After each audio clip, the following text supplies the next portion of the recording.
అందరికీ నమస్కారం. నేను మీ రామ్మోహన్ నాయుడు మాట్లాడుతున్నా. మే 4, 5, 6, 7 తేదీల్లో రాష్ట్రంలో పోస్టల్ బ్యాలెట్ ఎన్నికల ప్రక్రియ జరుగుతుంది. ఇందులో ప్రభుత్వ ఉద్యోగులందరూ కూడా పాల్గొనబోతున్నారు. ఏ రాష్ట్రం అభివృద్ధి చెందాలన్నా, సుపరిపాలన జరగాలన్నా, వ్యవస్థలు సక్రమంగా నడవాలన్నా అందులో కీలకమైనటువంటి పాత్ర ప్రభుత్వ ఉద్యోగస్తులదే. కానీ గత 5 సంవత్సరాలుగా మన ఆంధ్రప్రదేశ్ రాష్ట్రంలో వైఎస్ఆర్ కాంగ్రెస్ పార్టీ పరిపాలనలో ఈ ప్రభుత్వ ఉద్యోగులకి కనీస గౌరవం లేదు, సమయానికి జీతాలు లేవు, వాళ్ళు దాచుకున్నటువంటి పిఎఫ్ ఫండ్ లాంటివి కూడా దారి మళ్లించింది ప్రభుత్వం. అలాగే వాళ్ళ ఆత్మ గౌరవాన్ని దెబ్బతీసే విధంగా ప్రశ్నించే అవకాశం కూడా లేకుండా గొంతు నొక్కే ప్రయత్నం చేసింది. కానీ చంద్రబాబు నాయుడు గారి తాలూకా హయాంలో లోటు బడ్జెట్ ఉన్నా వాళ్ళకి ఎక్కడ జీతాలకి ఇబ్బంది లేకుండా చూసుకున్నారు. వాళ్ళకి ఎప్పుడు ఏ సమస్య ఉన్నా సీఎం ఆఫీస్కి రెడ్ కార్పెట్ వేసి వాళ్ళందరికీ పిలిపించి వాళ్ళతో డిస్కస్ చేసి డెలిబరేట్ చేసి వాళ్ళ సమస్యలన్నీ కూడా సామరస్యంగా పరిష్కరించే బాధ్యత చంద్రబాబు నాయుడు గారు ఇప్పుడు తీసుకున్నారు.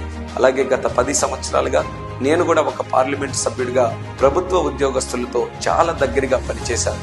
మీరు సలహాలు ఇచ్చినా, సూచనలు ఇచ్చినా అవి పాటించే ప్రయత్నం చేశాను. మీకు ఎప్పుడు ఏ సమస్య ఉన్నా సరే అది స్థానికంగా కానీ పార్లమెంట్ వరకైనా కానీ మీ సమస్య పరిష్కరించడానికి నా వంతుగా ప్రయత్నం చేశాను. మీకు అన్ని విధాలుగా గౌరవించాను. అలాగే మీరు కూడా నాకు ఎంతో గౌరవించారు.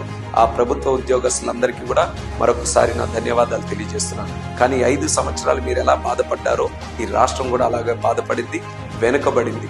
అటువంటి ఈ రాష్ట్రాన్ని మళ్ళీ గాడిలో పెట్టడానికి, పునర్నిర్మించుకోవడానికి మీ తాలూకా ఓటు సద్వినియోగం చేసుకొని ఈ పోస్టల్ బ్యాలెట్ ద్వారా మీ తాలూకా నిర్ణయాన్ని తెలియజేయాలని ఈ సందర్భంగా తెలియజేసుకుంటున్నాను.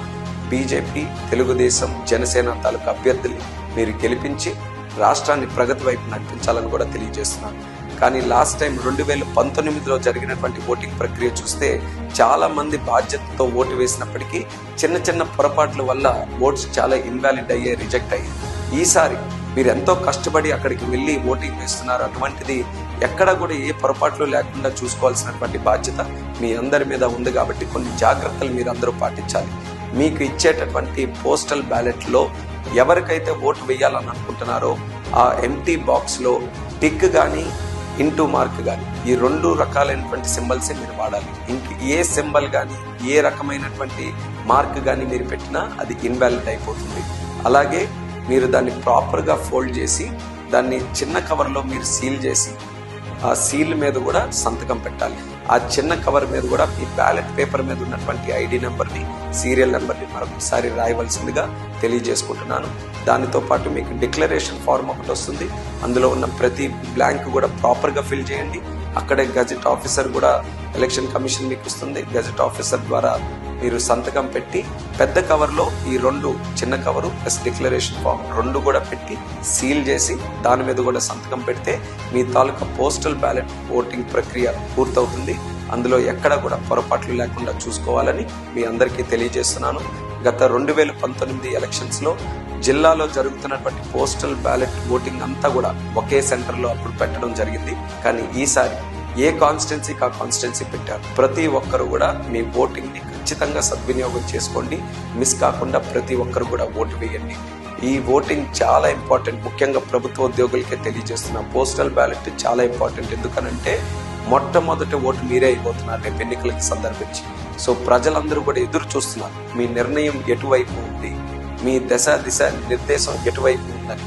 కాబట్టి మీరు రాష్ట్రం పట్ల బాధ్యత తీసుకొని రాష్ట్రాన్ని మళ్ళీ గాడిలో పెట్టడానికి, రాష్ట్రానికి ఒక మంచి భవిష్యత్తు ఇవ్వడానికి మీరు తెలుగుదేశం, బీజేపీ, జనసేన అభ్యర్థుల్ని మీరందరూ కూడా గెలిపించండి.